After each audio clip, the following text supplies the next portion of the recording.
Muito bem, olá, olá para todo mundo, a turma do Face, oi, a turma do Instagram.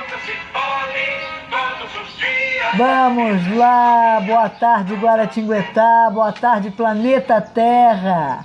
O nosso Sintonia hoje de surpresa para todos vocês, porque não estão acostumados. Não é, o Sintonia começa na terça-feira, mas hoje é segunda e a gente resolveu fazer o programa assim. Porque daqui a pouco a gente vai começar a fazer, hein? Toda segunda também. E porque é um prazer muito grande. Eu estou aqui num dos lugares mais bonitos de Guaratinguetá. Chama-se Clube dos 500. Conhece? É? Muito bem, Neide. Boa tarde já. Eu dou bom dia, mas é boa tarde depois do meio-dia. Boa tarde, Guaratinguetá. Boa tarde, Planeta Terra. Boa tarde a todos vocês que estão aí. Estou aqui na casa dessa mocinha. Estão ouvindo essa mocinha aqui? Essa aqui, ó. É. Muito bem. Ana Cristina Canetieri. Para quem não sabe, posso falar? Claro. Posso falar? É a Titi. É a Titi, a nossa querida Titi de muitos anos, guaratinguetaense, claro, foi embora daqui e voltou. Voltou de repente, e não, como não teve sossego nunca na vida, nunca teve. Era uma espiritada e continua sendo, e resolveu escrever um livro. Titi Ana Cristina Canetieri está aqui e resolveu pesquisar essa história do Clube dos 500. E isso saiu um livro. E ao lado, para quem não conhece, o famoso Bimbo. Isso mesmo, Orozimbo Otávio Roxo Loureiro Filho. O filho do senhor Orozimbo, o grande construtor, mentor e construtor do Clube dos 500. Mas quem vai contar essas histórias todas são os dois. Porque hoje a Titi, Ana Cristina, vai lançar o seu livro, claro, óbvio, lá no Clube dos 500, lá dentro, e no meio do caminho, Clube dos 500. Titi, de volta a Guará e já revolucionando. Depois nós falamos de dança circular. Não é, agora é livro. É livro. Ah, Neuza, obrigada aí. De volta para casa. Obrigada. E um abraço para todos que estão aí nos ouvindo. Maravilha. Obrigada, Bimbo, por estar aqui comigo. Foi um prazer. Titi, você veio embora, aposentou, morava meio em São Paulo, passando os finais de semana em Guará, e a casa aqui no Clube dos 500, sua mãe morou aqui muito tempo, dona Neide Belezinha, adorava ela, adorava, tinha um senso de humor, né? Sim. É, e além de brava. Também para aguentar essa acho que são os baixinhos são invocados, não? Os baixinhos são invocados, né? Para quem não sabe, a gente é irmã do João Pita, vereador. Isso, vereador João Canetieri. Me conta uma coisa, o que é? Voltou final de semana no Clube dos 500, o que deu em você? Da onde surgiu essa ideia? Então, essa ideia surgiu com uma vontade imensa, de repente, foi sem querer essa vontade, de saber da origem do Clube dos 500. E foi uma surpresa tão grande, nesses 2 anos e 2 meses que estamos pesquisando para contar essa história, que foram inúmeros momentos surpreendentes e bons, não só pela arte e cultura, o contato com essa arte, esse valioso acervo arquitetônico, artístico, cultural, que para muitos, Neuza, para minha surpresa, ao final de 2 anos, eu fiquei surpreendida que poucos conheciam esse acervo. É verdade, é verdade. Poucos guaratinguetaenses conhecem isso. Parece que é uma coisa à parte da cidade. À parte da cidade, exatamente. Então a gente aí fui coletando as informações, visitando bibliotecas, museus, a Faculdade de Arquitetura da USP, e paralelamente a isso também tinha uma pesquisa. Você foi até na biblioteca da USP, Tia? Sim. Porque um dos arquitetos que é contado no livro, o Abelardo de Souza, que o Orozimbo conhece, ao falecer ele doou todo o acervo arquitetônico dele, os projetos arquitetônicos para a USP. Então, e haviam alguns projetos aqui para o bairro, feitos por ele. Um dos projetos que foi executado, vamos dizer assim, foi a planta do bairro. A planta então, do bairro. A planta do bairro. O arruamento, a divisão das áreas residenciais, comerciais, as praças, a igreja. Isso foi feito pelo Abelardo de Souza. Tem igreja? Tem uma igreja prevista. Tem uma área para a igreja. Tem uma área para a igreja. E tem o projeto do Abelardo que está na USP e que seria maravilhoso se nós pudéssemos, se Guaratinguetá pudesse levantar esse projeto e levantar essa igreja que fica aqui na praça hoje denominada de Di Cavalcante, que é o final da Avenida dos Ipês, a única avenida que o Abelardo desenhou para o bairro. Era a Avenida dos Ipês, mão dupla, com um jardim, um canteiro no meio. E ao final dela, que é a parte mais elevada e central do bairro, ele desenhou a igreja. Então esse projeto Isso quando, hein? Isso em 1950, mais ou menos. 1950. Você era bem pequenininho, né, amigo? Como? Você era bem pequenininho. Eu nasci em 43. Não é pra você contar. Não, mas o tempo a gente escapa, né? Não escapa, não tem jeito, então, né? em 1950, quando o meu pai comprou essa fazenda aqui... Era uma fazenda, então? Era a fazenda Vista Longa. Era uma fazenda de leite, que era da viúva do Sotomayor. Sotomayor era um banqueiro no Rio de Janeiro. Isso. E o meu pai, quando lançou a refinaria de petróleo Leão, do Soares Sampaio, os advogados, era o como é que chamava ele mesmo? Me lembrei o nome dele. Samuel Ribeiro. Doutor Samuel Ribeiro. Isso é história. História. Isso é uma história. Isso é inédito que ele está contando agora. Que ele está falando, porque o pai dele foi um dos primeiros homens visionários em relação ao petróleo no Brasil. 20 anos, né? Viveu 20 anos atrás, né? Quer dizer, devia estar na frente. Devia estar na frente. Então, quando eles lançaram a refinaria de petróleo Leão, e fizeram 12 mil acionistas, naquela época a maior companhia de ações que tinha era a Companhia Paulista, que tinha 8 mil acionistas. Então eles fizeram um universo de acionistas. E nessa ocasião o advogado, que era o doutor Samuel Ribeiro, disse que a viúva do Sotomayor tinha uma fazenda aqui no Vale, que não sabia tocar leite, aquela coisa. Na década de 50 já tinha Dutra ou não? Não, começando, tinha um projeto de abrir a Dutra. Tinha um projeto de abrir a Dutra, não tinha rodovia Presidente Dutra. Aí o doutor Samuel Ribeiro falou assim, ô Orozimo, compra essa fazendinha lá para fazer igual os Guilherme fizeram, eles eram cunhados. Igual os meus cunhados fizeram ali na Clube dos 200, lá em Arapeí. Aí o papai falou, se você não tiver o dinheiro para dar entrada, eu dou o dinheiro e depois você me paga. Samuel Ribeiro. Não como era antigamente, não. Antigamente era fio do bigode, né? Aí ele comprou. Bem melhor, não? Bem melhor. Hoje a gente assina, ninguém paga nada. Cresceu muito, né? O mundo cresceu muito, ninguém se interessa por mais ninguém respeita mais ninguém. Mas a honra podia continuar, né? Mas não vai a palavra podia continuar. Está terminando. Vamos lá, história. Então, aí o papai comprou essa fazenda aqui, de gado ele não entendia nada, que ele era economista. Aí ele comprou essa fazenda, aí ele tinha os amigos todos moços. Quem? O Di Cavalcante, o Oscar Niemeyer, o Ricardo Menescal, aí o Bulemar, sei lá, como ele tinha. Como ele tinha uma série. Não, ninguém era famoso naquela época, ninguém era famoso. Aí ele falou assim, vamos passar um fim de semana na minha fazenda lá e tal. Aí preparou uma recepção para eles aí, eles vieram passar o final de semana. Chegaram aqui e ficaram encantados, como meu pai ficou também. Fazenda Vista Longa, tinha uma vista bonita, até o Paraíba. Eu imagino que a Serra da Mantiqueira devia ter, porque não tinha nada na frente, né? Aí o Niemeyer falou assim, ô Rosibo, aqui o bom era você fazer o que o doutor Samuel Ribeiro falou, faz um empreendimento aqui.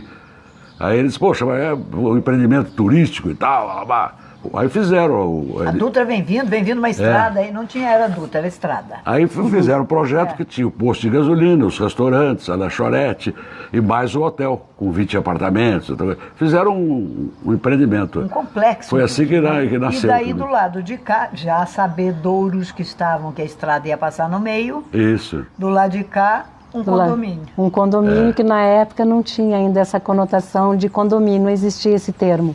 Não. Condomínio de casas. Então, era loteamento de casas. E que já era uma novidade trazida dos Estados Unidos, que seu pai era muito fã lá né? Tinha muito poucos loteamentos, né? Então, que era inovador fazer um loteamento de casas, não era algo comum, porque se comprava uma casa ali, aquele pequeno, o pequeno terreno e construir uma casa, mas não um loteamento de casas previamente. Inclusive, aqui na sua escritura deve ter, em todas as escrituras aqui do clube, tem um memorial descritivo que está registrado em cartório, que não pode fazer muro muito alto, não pode encostar no terreno do outro, só que ninguém respeita, a prefeitura não respeita. Toda regra que hoje tem, e que de uns anos para cá foi obrigada as prefeituras a fazerem isso, os planejamentos, né, por conta do desenvolvimento, ele já fazia isso na década de 50. Isso, era obrigado, tinha uma série. Como é que você foi descobrindo? Você já conhecia o Bimbo? Não conhecia o Bimbo. Demorei um ano para conhecer, né, Bimbo? Tem uma carta muito legal nessa época. Primeiro escrevi para o Paulo Sérgio Niemeyer, né? Mas por que você escreveu para o Paulo Sérgio Niemeyer? A primeira coisa que vem na cabeça é assim, Clube dos 500, Oscar Niemeyer. É o que vem na cabeça da gente. Vem na cabeça, exatamente. Então eu fui recuperar e vi que, de fato, o Oscar Niemeyer parava muitas vezes aqui fazendo o trajeto Rio-São Paulo. O Oscar não gostava de avião e acabava parando aqui no meio do caminho, sendo hóspede do seu pai, né? E bem, aí eu queria recuperar esse vínculo. Como é que recuperava esse vínculo? Aí escrevi uma carta, sem saber quem, por o arquiteto. Ela não passou um e-mail. Não passei e-mail. Uma carta. Eu sou das, até hoje, não sou das cartas, aquelas que se colocam no correio com selinho, não aquela que passa na máquina, não. Eu prefiro o selo. Aí colo o selo ali e chega. E é interessante o impacto que a carta causa, né? O Paulo Sérgio tinha se mudado do lugar para onde eu tinha mandado a carta, e um dia ele foi lá buscar não sei o que, o resto da mudança, aí o porteiro falou: seu Paulo, tem uma carta aqui para o senhor. Carta? Para mim? Sim, uma carta aqui para o senhor. E aí aquela carta foi colocada na caixa que eles levaram. Quando chegou em casa ele foi ler o que pedia a carta. E eu dizia que eu gostaria de recuperar esse vínculo do seu consagrado bisavô com o Clube dos 500, se ele poderia, Foi então... uma criação dele. Aí contando toda a história, ele se prontificou a vir fazer o projeto da praça. E aí, nesse momento, a gente foi atrás de entrar na Câmara dos Vereadores para solicitar que a praça tivesse o nome oficial do Oscar Niemeyer. Que hoje tem. Então, nós temos das praças que foram planejadas para o bairro, né? São 3 espaços. Quantas? São 3 praças. São 3 praças, Então tem a Praça Oscar Niemeyer. Onde a gente dança. Onde a gente faz a dança circular. A gente sempre tem que falar. É verdade. E tem a Praça de Cavalcante e tem a Praça Burle Marx. Então são 3 praças. Então vamos começar para a Praça Oscar Niemeyer, que ele já tem uma proposta comercial para a gente desenvolver o projeto. Vamos ver se a gente consegue, depois desse lançamento do livro, que eu fiquei muito envolvida com esse livro, vamos ver se a gente agora consegue trabalhar isso, né, Nilson? Opa, a gente vai conseguir, sem dúvida nenhuma que vamos. Porque essa praça vai precisar de um carramanchão para a gente dançar. Sim, sim. Eu fico imaginando, pelo menos isso, né? Eu fico imaginando essa conversa dessa gente, né? O seu pai com Burle Marx, com Di Cavalcanti, com o Niemeyer, um esquinho ali, rabisca daqui, rabisca dali, foi mais ou menos assim, porque essa é a fantasia da minha cabeça. Só para você ter uma ideia da fantasia. Um esqui antes e um rabisco depois. Então, só para você ter uma ideia dessa conversa, como é que foi, o Di Cavalcanti veio para cá ficar uma temporada para fazer o painel lá, o Di Cavalcanti. Certo, que tem aí no tinha restaurante. Na sede antiga lá, que tem até hoje, tinha uma adega embaixo. Hoje é um restaurantezinho que eles montaram lá, como é que chama lá? É La Cave. Então ali o que era? Ali era uma adega de vinhos.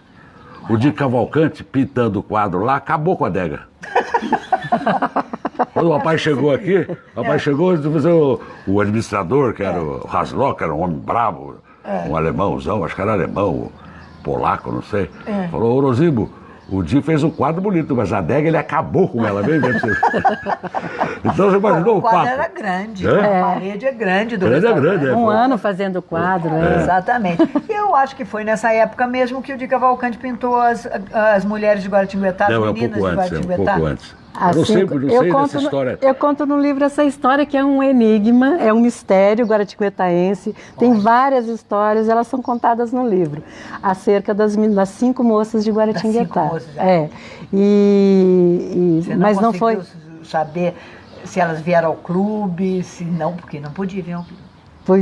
Tem algumas conhecidas aí, né? Então, também está contado. Essa história aí também é complicada. Está contado no livro isso aí, mas acontece, Neuza, que não foi nessa ocasião das 5 moças de Guaratinguetá, pelo menos isso eu posso te adiantar. Não foi. Não foi porque os 5 moças de Guaratinguetá, que é um quadro, um dos mais requisitados para as mostras internacionais e nacionais do Di Cavalcanti, ele foi pintado em 1930. Ele está no Museu de Arte Moderna de São Paulo, no Museu de Arte de São Paulo, no MASP. Então ele está lá no MASP, mas ele foi pintado em 1930. E o afresco do Di Cavalcanti no Clube dos 500, lá no Hotel Clube dos 500, foi pintado em 1951. Então são 21 anos de diferença entre os dois quadros. Então, pelo menos a pergunta fica que não foram, foi nesse momento, mas as 5 moças de Guaratinguetá. Di Cavalcanti esteve em Guará antes. Quem são essas moças? Quem são essas moças? Tudo isso tem no livro?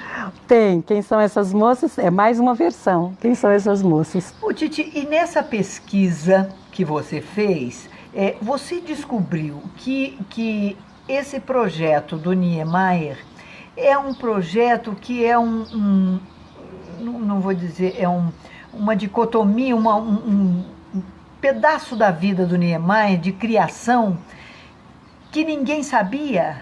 Como é que é essa história? Porque uma pessoa como ele vem criando e depois adquire uma marca própria, né? E esse trecho aqui tem um nome, não tem?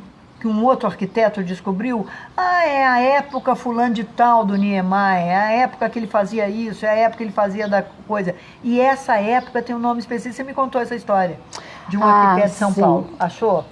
Bem, vamos ver se é isso que você... foi enrolada, mas é isso. Essas obras do Oscar... Olha, antes eu quero agradecer a todo mundo, quanta gente que está aí gostoso. Vamos compartilhando, gente. Vocês sabem que o Sintonia é isso. Compartilhamento. Olha que história fantástica. E hoje, às 6 horas da tarde, no Clube dos 500, lá dentro, o lançamento do livro de Ana Cristina Canetieri. Vai. Existe um período que chamou a atenção deste arquiteto, não é arquiteto, ele é um engenheiro e está fazendo arquitetura.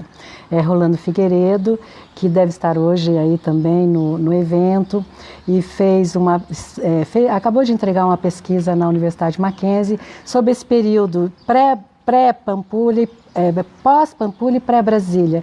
É um período de 1950, onde, nesse período, o Oscar produziu, então, além do Clube dos 500, os grandes prédios empreendidos pelo pai do Binho Pelorosino. O Copan. Pra quem não sabe, o Copan em São Paulo. Montreal, Eiffel e tantos outros prédios que são ícones, são estudados em faculdade de arquitetura e fazem parte desse período de 1950, empreendidos pelo BNI. Eu não saía de lá, praticamente... Que eram todos colaboradores, todos esses, Oscar Niemeyer, Portinari, Di Cavalcanti, o Abelardo de Souza e tantos outros arquitetos famosos, engenheiros, calculistas e desenhistas, eram colaboradores do BNI. Como o Ricardo Menescal. Que veio 20 anos depois, o Ricardo Menescal, que fez parte da continuação, depois que o Oscar... Foi para Brasília fazer Brasília, que o JK, Neuza, passava Rio Brasília também, amigo do Orozimbo. Era amigo do papai, o papai era deputado federal e era amigo dele. Sim. Até essas colunas do posto de gasolina, aquilo é um K. Eu acho que acho, não tenho certeza, mas o papai comentava por alto. Que aquele K era do Kubitschek. Do Kubitschek. Do nome... Em homenagem ao Kubitschek. Quantas vezes você veio abastecer o seu carro aqui no Clube dos 500, na rodovia? Principalmente você que colocou gás no seu carro, que é mais barato que a gasolina. Você sabe que você está colocando o seu carro embaixo de uma estrutura ao lado de Oscar Niemeyer? Nunca olhou para o lado para ver, né? Nunca reparou. E é uma estrutura valiosíssima, porque ela, em 1953, eu consegui saber essa informação, Neuza, e na última hora a gente ainda houve tempo de incluir no livro. Ah, que ótimo. Esse posto, junto com o pilone que foi derrubado ainda precocemente na década de 50, né? O pilone é aquela pena alongada que fazia também o traço do Niemeyer. Foi quando o Bradesco comprou, né? Não, isso foi em 1900, não sei, 1958, sim. Talvez em 1958. Na entrada do clube. Ali era uma foice e um martelo. Não, é o que você está falando da portaria? Na portaria, isso. E esse pilone, junto com o posto de gasolina, foram publicados em Nova York, em 1953, num livro de fotografias. Olha, que fotografias isso você encontrou, que barra! Ela fez uma pesquisa espetacular mesmo. Foi, então isso aí foi realmente fantástico. Então esse posto já é amplamente reconhecido no mundo da arquitetura, em função desse fotógrafo ter feito esse livro. Ele fez 2 livros exclusivos das obras do Niemeyer, 2 livros, e um deles ele coloca esse posto de gasolina. Para as pessoas, não posto esse de combustível que tem hoje, é o posto de combustível tem a lanchonete do lado ali. Isso, a lanchonete, que são os arcos. Os arcos assim?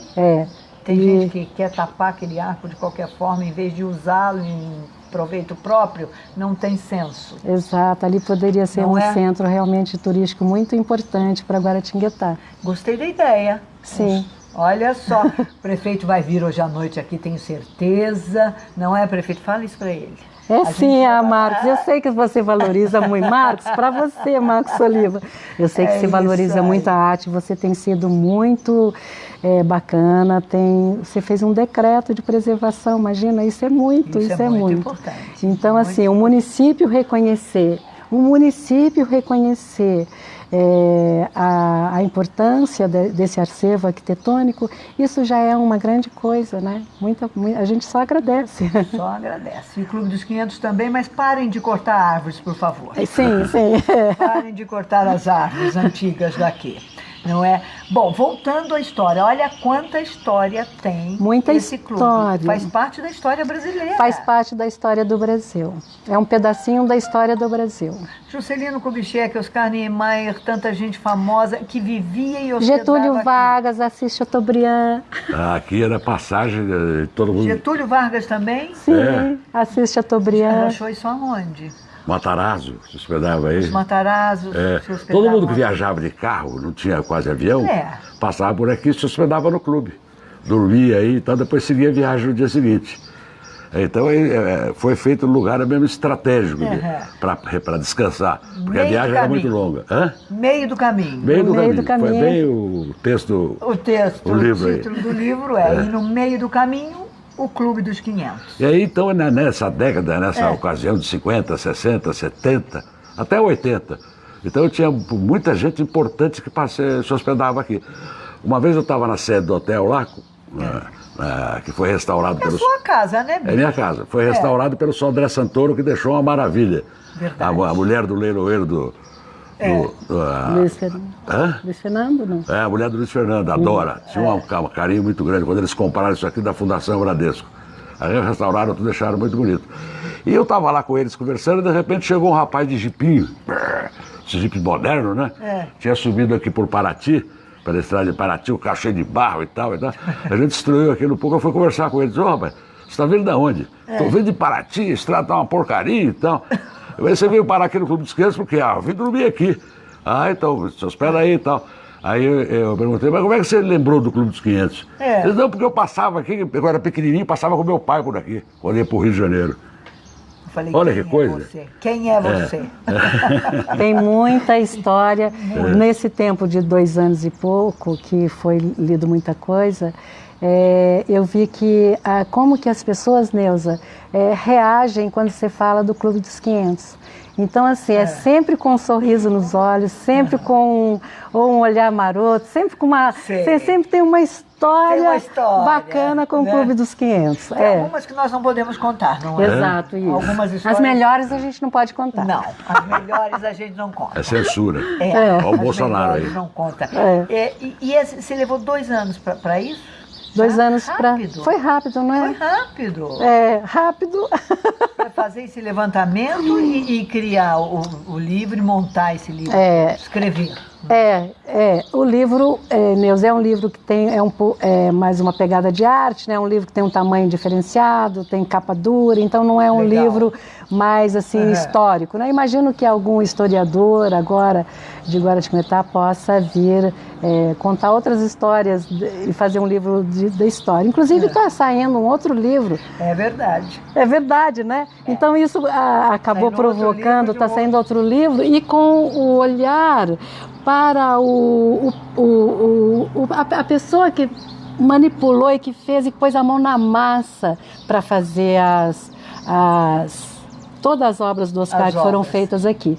E inclusive a gente o conhece, esse livro é sobre o seu Benedito Martins, que inclusive estará hoje lá conosco. Ele tem 90 anos, é lúcido, perfeitamente lúcido, e contou para o pesquisador também da Universidade Mackenzie como que o Oscar fazia para compor os cás, para compor aquela laje que é uma maravilha. A técnica usada a técnica, da época, exato, né? Era um mestre de obras, o seu Benedito. Benedito Martins. O livro do nosso querido professor Leandro. Leandro, obrigada por tudo. A gente está junto também. Nesse livro também. Vocês devem ter trocado figurinhas. Trocamos figurinhas. Boas figurinhas. Nós vamos bater um papo sobre isso também, Leandro, que é um outro viés, um outro olhar da história. E que os dois juntos, olha que maravilha, contando um pouco a história de Guaratinguetá. Agora eu tenho que ser meio advogado do diabo. Às vezes eu gosto. Sim. Faz parte. Guaratinguetá, parece que a sociedade de Guaratinguetá tinha um certo senão com o Clube dos 500. O que será que era? Não é isso. Na época do meu pai, na época, por exemplo, do Dr. Sete, o Cigô, todos eles frequentavam aqui. Olha que maravilha. Tinha uma carteirinha que era dada de convidado para o sujeito utilizar a piscina, porque quase não tinha piscina em Guaratinguetá. Exato. Então, o seu pai tinha uma carteirinha para frequentar lá dentro.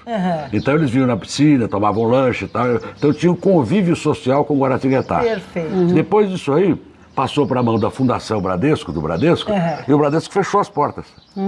Aí, vamos dizer assim, até aligiou a sociedade de Guaratinguetá. Ficou uma coisa estranha mesmo. Ficou mal para o Clube dos 500. Ficou um hotel de beira de estrada. Não era nem hotel, ficou fechado, né? Ficou fechado. A Fundação Bradesco comprou, fez aqui uma escola e depois fechou. E aí ficou fechado vários anos até o Sodré Santoro comprar.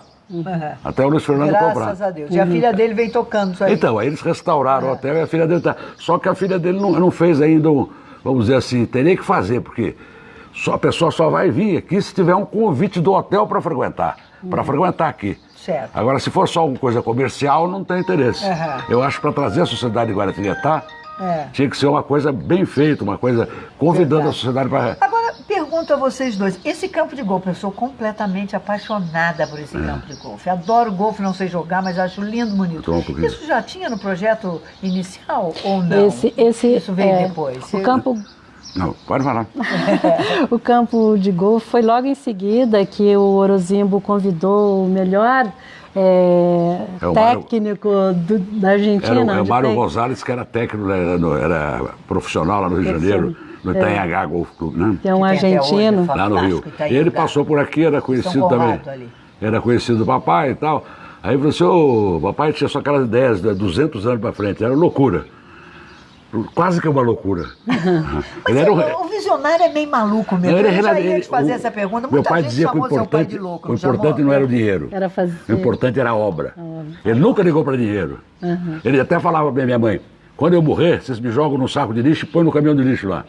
Porque não vale nada. O que interessa é o que fica aqui. Ele falava muito isso. Mas não em termos de dinheiro, não em termos de obra, de realização. Verdade. Mas eu estava falando para você, aí o Mário Gonzalez passou aqui, ele falou assim, eu estou pensando em montar um clube de golfe, um campo de golfe. Aí o Mário Gonzalez, que gostava de golfe, ele disse, onde é que é? É onde tem aquele pasto do cavalo lá. Aí ele falou, vamos lá andar. Aí foram lá andar, nossa, aqui dá um campo que é uma maravilha. Aí pronto, aí pegou. Ou foram Lago. feitos? Os lagos já existiam? Não, foram feitos, ó, inclusive com trator e carrinho. Piruzinho. Piruzinho. Foi um negócio. Na época. O Menescal chamava que o papai parecia o Ramsés. Ficava olhando. As obras que ele inventava era tudo difícil. Faraônicas. Tudo faraônico. Então, e foi diretor desse Golf Clube, o Edmundo Monteiro, que era o braço direito do Assis Chateaubriand, o maior complexo de mídia do Brasil, né? Giovanni Lucchesi, aqui de Guará. Seu Giovanni Lucchesi. Aquele dentista, como é que chamava ele mesmo? Jogava sempre aqui. Que mais? Hã? O que mais? Não era o que mais, não, era o mais velho.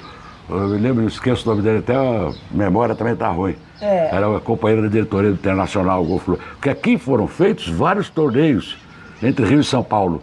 Verdade. Que tem os clubes de São Paulo e do Rio.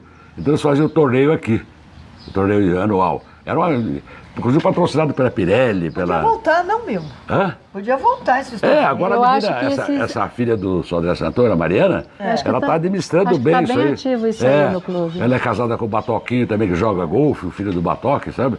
Que é advogado. Então eles estão tentando movimentar. Presidente da Ordem dos Advogados do Brasil, Batóquio. É isso. É o Batoquinho. E você vê a intimidade gostosa dessa história. Não é? E tudo isso você conseguiu levantar. Quem é que começou a abrir a boca para dar o início? Como é que foi isso? Ou foi o Bimbo? Não, foi. Eu fico bom, porque o livro do meu pai, que vai ter um livro sobre a vida dele, uma biografia, chama-se Garimpando Reminiscências. E eu, de vez em quando, for ler o livro, aí eu pensando nela, eu assim, a Cristina está garimpando reminiscências ainda existentes. É o que ela está fazendo. Eu nunca vi como é que surgiu essa ideia na sua cabeça. Pois é, também é inexplicável. É uma coisa assim, meia... espiritual. Você pegou lá e falou assim, ó, eu vou mostrar para você na página 124 do livro Reminiscências, Garimpando Reminiscências, o que seu pai diz. E aí você vai ver, eu acho que é isso. É isso.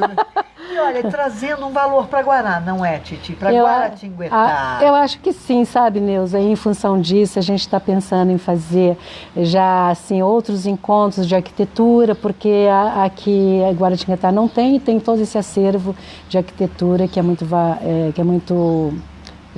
valioso, né? Sem dúvida nenhuma. E é inédito. Então, essa pesquisa que foi feita pela Universidade Mackenzie, pelo Rolando Figueiredo, foi inclusive financiada pela FAPESP num momento de crise. Então, a FAPESP também reconheceu a importância da pesquisa. Perfeito. Então, era algo inédito e que nunca tinha sido estudado, né? Querem saber mais? Acabou o tempo.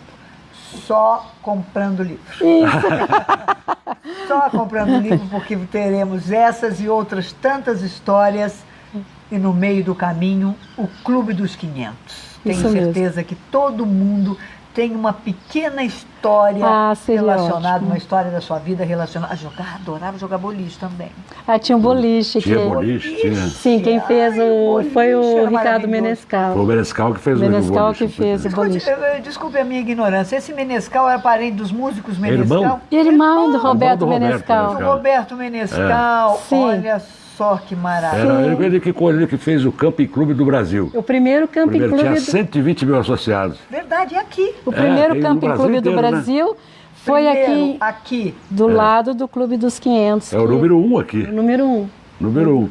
Também está no livro. Ele também era visionário, ele visitou o papai aqui, ele só tinha vontade de montar um camping. Ele disse, Menescal, que negócio de camping é esse e tal? Aí, o papai já sabia, mas começaram a conversar e tal. Ele disse, então vou dar aquela área para você vai fazer o primeiro ali. Aí fizeram lá o camping. Deu aquela área, fez e assim criou-se o Camping Clube do Brasil. Tudo saiu daqui, da cabeça dessa gente. Que bom que vocês estavam aqui, não é? E que bom que você voltou para casa para relembrar isso. Garimpar, né? E para mostrar isso para Guaratinguetá e para o mundo que é o Clube dos 500. É verdade. Não é? Hoje, 6 horas da tarde, lá no clube. Lá no Clube dos 500, estão todos convidados. Obrigada, Titi. Obrigada, Bibo. Obrigada. Orozimbo Filho, Ana Cristina Canetieri. Muito obrigada. E obrigada a vocês que gostaram. Então, vai ter sintonia segundas-feiras também. A gente começa assim. Amanhã tem mais e amanhã, sintonia em dose dupla. Amanhã, sintonia em dose dupla. Obrigada, boa tarde. Estará essa matéria no canal do YouTube hoje no final da tarde. Para quem não ouviu, compartilhe, compartilhe, compartilhe. Beijo, obrigado Obrigado, vocês também. dois. Obrigada, Bimbo. Obrigado a você. Bacana. Saiu muito.